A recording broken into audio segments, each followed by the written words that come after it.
بسم اللہ الرحمن الرحیم۔ السلام علیکم۔ ایک رات ایک لڑکی اپنے خاوند کے ساتھ چارپائی پر لیٹی ہوئی تھی کہ آدھی رات اچانک وہ آرام کے ساتھ موبائل ہاتھ میں لیا اور کمرے سے باہر آ گئی۔ اس کے خاوند کو شک ہو گیا کہ میری بیوی کیا کرنے باہر نکلی۔ تھوڑی دیر بعد اس کی بیوی واپس آ کر آرام کے ساتھ اپنے خاوند کے ساتھ چارپائی پر لیٹ گئی۔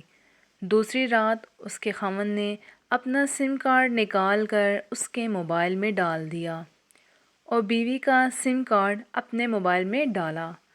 جب آدھی رات ہو گئی تو اس کی بیوی پھر سے آرام کے ساتھ موبائل اٹھاتی ہے اور کمرے سے باہر نکل گئی۔ خاوند کو اور شک ہو گیا اور انتظار کر رہا تھا کہ اب تو کوئی اس کے نمبر پر کال کرے گا، لیکن کسی نے بھی کال نہیں کی اور اس کی بیوی واپس آ کر لیٹ گئی۔ جب خاوند نے اس کا موبائل چیک کیا تو اس میں بھی کوئی کال نہ آئی اور نہ ہی گئی تھی، تو اس کا خاوند اور شک میں پڑتا گیا اور سوچا کہ شاید نمبر ڈیلیٹ کیا ہوگا۔ تیسری رات پھر ویسا ہی ہوا۔ لڑکی کمرے سے باہر نکلی۔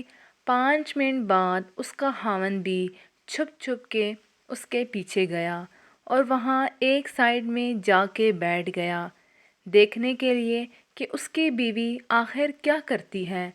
تو جب دیکھا اس کی بیوی گھر کے ایک کنارے میں جائے نماز بچھاتی تھی اور موبائل کی روشنی جلا کر نماز میں مشغول ہو جاتی تھی۔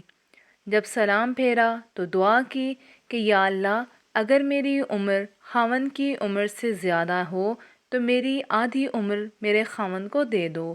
میری یہ دعا ہے، اللہ سب کو ایسی ہی نیک بیوی عطا کرے، آمین۔ اگلی اخلاقی سٹوری کے لیے چینل کو سبسکرائب کر لیجئے۔ اللہ حافظ۔